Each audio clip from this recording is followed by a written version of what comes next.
Hi everyone, it's Elizabeth here. So I wanted to do this video in regards to just giving you some tidbit and insight to the differences between your higher and your lower mind.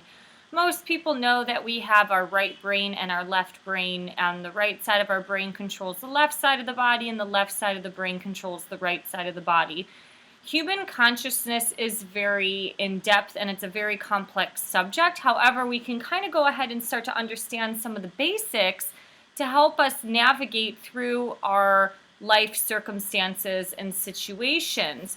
So there are many philosophies and theories out there in terms of how the mind and the brain kind of think and perceive and have perspectives on certain things in life.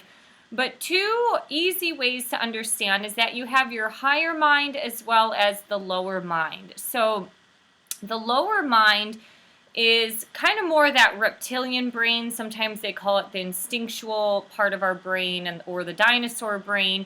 It's basically the lowest part of your mind if you're looking at the three parts of the brain in terms of thinking. But the lower mind is driven through a lot of logic and analytics, as well as through like contemplation, being skeptical on things. This is the seat of our mind that kind of gets the drive into becoming materialistic. But the lower mind is basically ruled by three things. It's fear, doubt, and disbelief. So planet Earth is logical. Everything on this planet is ran through logic and reason, and that's a great thing. However, sometimes logic and reason can't always explain certain things, like science can't always explain, say, blessings in disguise or divine miracles and things like that. And a lot of times when people are driven solely just through logic and lower mind thinking, they tend to operate a little bit differently as compared to people who are tapped into their higher mind. So one example is, because this is kind of like a little bit more of the scientific part of our brain, you would see a lot of atheists kind of tapping more into their lower mind. People who have gone through childhood trauma or really bad experiences in life will tend to develop a lot of limited self-beliefs. They might think that they're damaged, from a previous relationship or because of the lack of love that they got from their parents.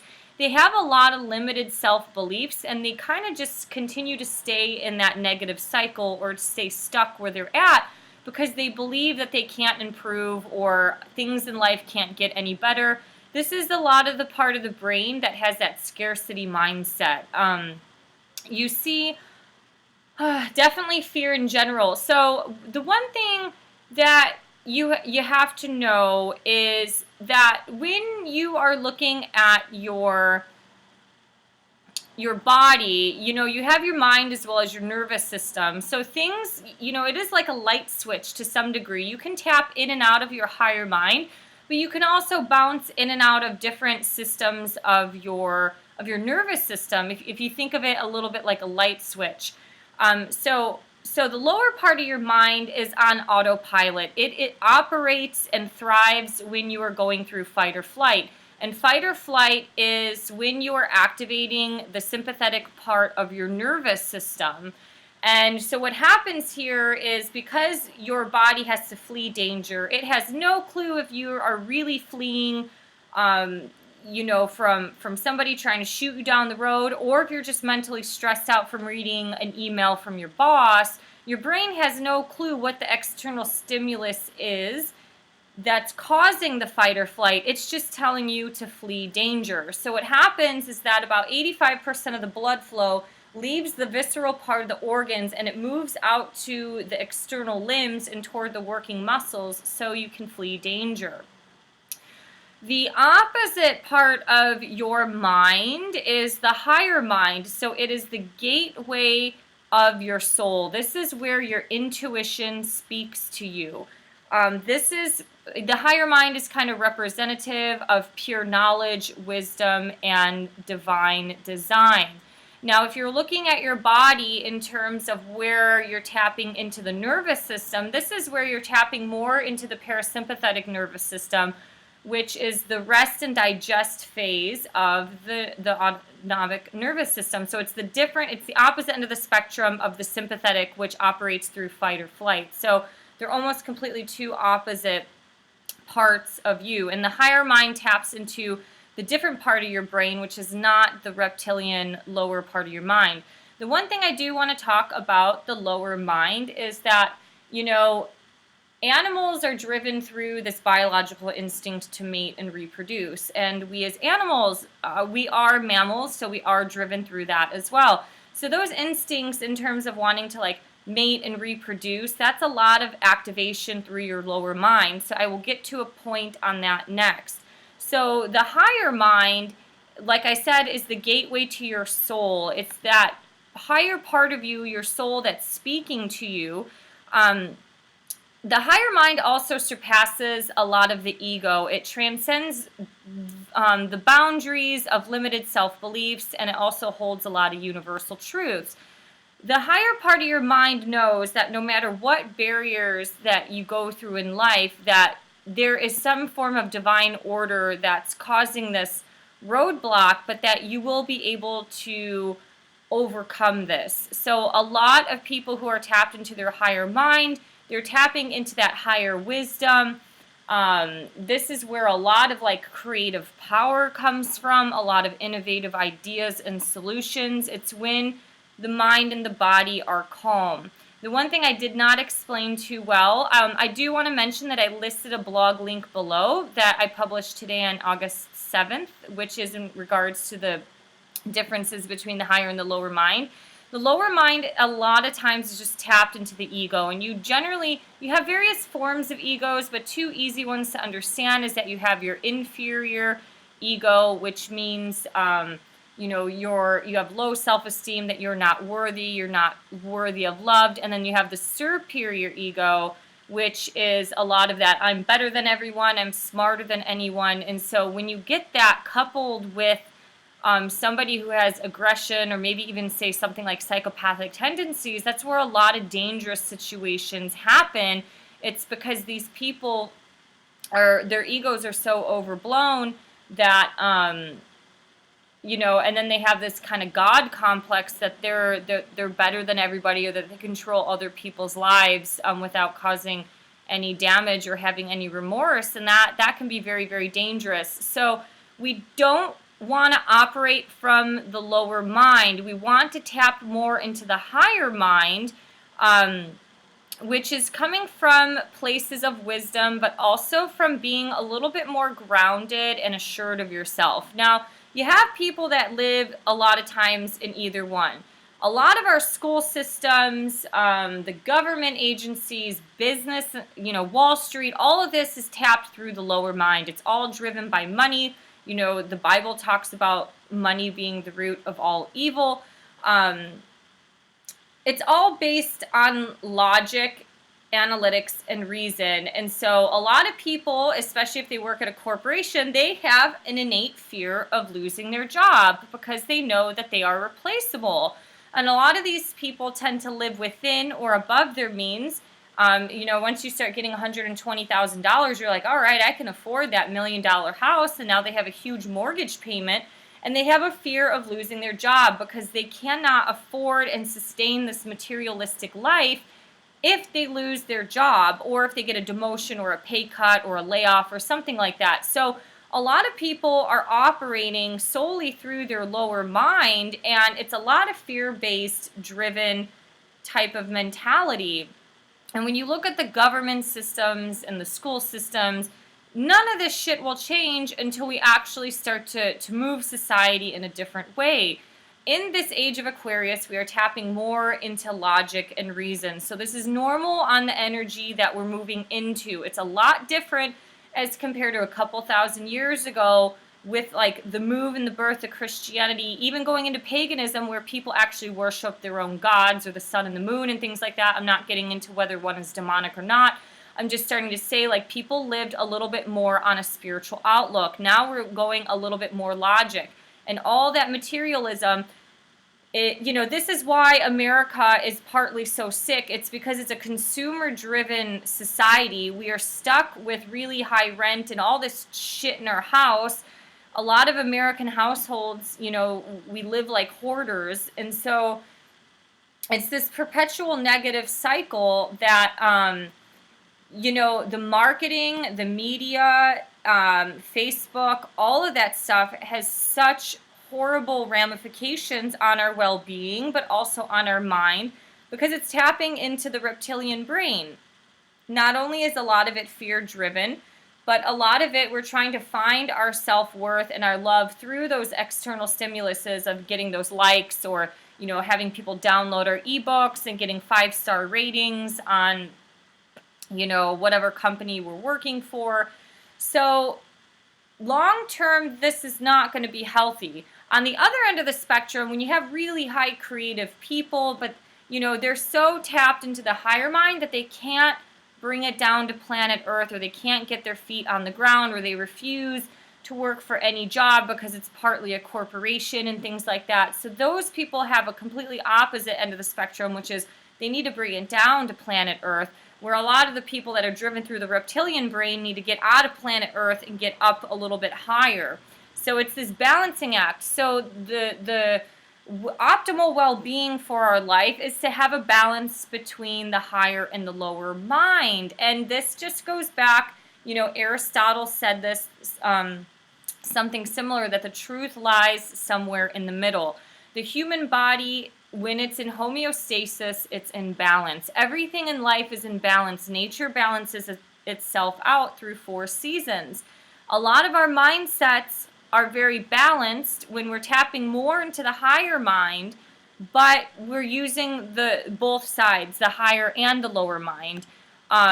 So the higher mind can be a lot of that entry or gateway to genius ideas. I mean, you look at somebody like Mozart, who created, he was deaf, I think, so as well, which is fascinating. But he, these creative geniuses, whether it is, creating some form of technology or just some, masterpiece and stuff like that, they really tap into that part of them that not a lot of people do. So either they're, they know how to tap into this, or they're just a little luckier in general. But the higher and the lower mind continuously play games with each other. And so most people, they need to get out of the habit of just operating through the lower mind. That scarcity mindset, the fear-driven, or the nothing good will happen to me, that is the seat of a lot of negative emotions and thoughts. So when the lower mind is triggered, some people can react viscerally with their emotions or with impulses, and they tend to be like wild animals. And that's where a lot of dangerous situations and mass shootings and stuff like that are happening today, because you need the higher mind to start to control the animalistic part of you. Once, men can be beautiful, but they can also be extremely, I don't know what the word is, not necessarily dangerous, but destructive, because especially women have a little bit more control of their emotions, but when they're tapped into that animalistic behavior, it takes a lot of force and willpower and strength, mental strength, to tap out of it and to get back into that higher gateway of, life perspectives. So the goal here is to calm the lower mind, and so we can begin to tap into the higher mind to receive answers and guidance. So if people can start to, let's say, open their lower mind, but allow leadership from the higher mind, a lot of profound life changes can happen on an individual and a collective type of basis. So in the blog link below, I post some examples, but one easy example is somebody who has, let's say, negative health habits, whether they're an alcoholic, they're a smoker, or maybe a sugar addict, or just they binge and purge a lot of times with food. Eventually, your body is going to feel like crap for a certain amount of time, and the higher part of you is going to, that little voice in your head is going to start talking like, wow, I really need to make a change, or wow, I really, need to cut back on smoking, like I can't breathe anymore.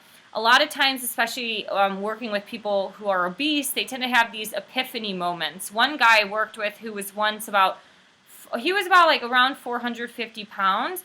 He said his epiphany or kind of light bulb moment happened when he went to sit on an airplane and he couldn't fit into the chair, basically. And he was like, this is the point where I really realized that I have to lose weight. And so that little voice inside of your head is speaking to you. That's your higher self. That is your soul crying, saying, please change your habits. I am suffering and I want to feel healthy, happy, whole, and complete. And then it takes logic to figure out how to make that change. So generally, a lot of people start doing some reading or research. Eventually, they might go into adopting some program or going into the to hire like a health coach or a personal trainer. What happens is sometimes, especially if you have like a therapist or a diet plan, it kind of takes a while to experiment to see what works for you. And a lot of people are tapped so much into their lower mind that if they fail through one thing, they just think that they're automatically going to keep failing. And so a lot of marketing and a lot of programs and products today actually kind of set us up for failure because they instill a lot of false hopes and promises to us. And when we don't see those type of results, a lot of people quit and fail. And then they're stuck with in that negative cycle of low self-esteem and low self-efficacy. They believe that that change cannot happen for them. What they need to do is to really start tapping into their higher mind and say, you know what? Okay, this system didn't work for me, but how about I try this instead? Or maybe I'm going to stick with this, but also hire a psychologist to kind of figure out what's going on in my head. So that's just one example. Obviously, if your soul is crying in any sort of way, whether that is like you want to get out of the dark parts of your mind, especially if you're suicidal and you really don't want to do this, but you're suffering, like there's usually that little voice inside. It's the soul that is talking to you to try to find help. And there are exceptions to the rules and outliers to everything, but throughout my life experience, most people generally feel at their best when they are relatively healthy. There are zealots out there that, do fitness stuff like 5 hours a day, like CrossFit, you see a lot of that. And people who stick to these crazy diet plans, whatever. If that works for you, great. But most people, balance is where they feel the healthiest and the happiest. Just one other example is a person who experiences childhood trauma.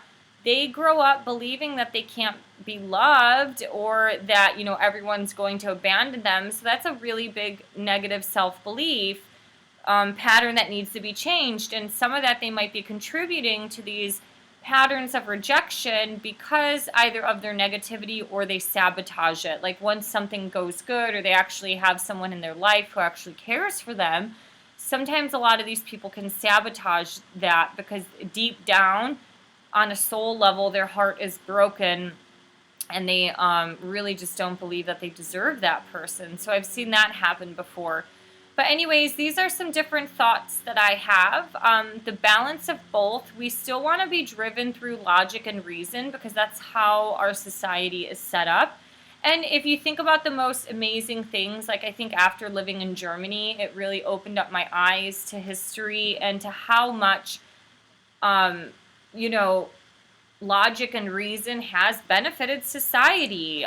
It can go in overdrive to where it can be very detrimental. Right now, I think it's a big ego issue that we have going on in the world. It's a religious, spiritual war that is happening. And, the media and all that stuff, social media is tapping into our lower minds, which is fueling our egos, which we can't get along with each other. Each gender hates each other. This is such a mess that we're in right now. And it takes a lot of grounding energy and a lot of, reflection, to self-examination, but also reflection to step out of your own ideology and start to understand each other from different points of view.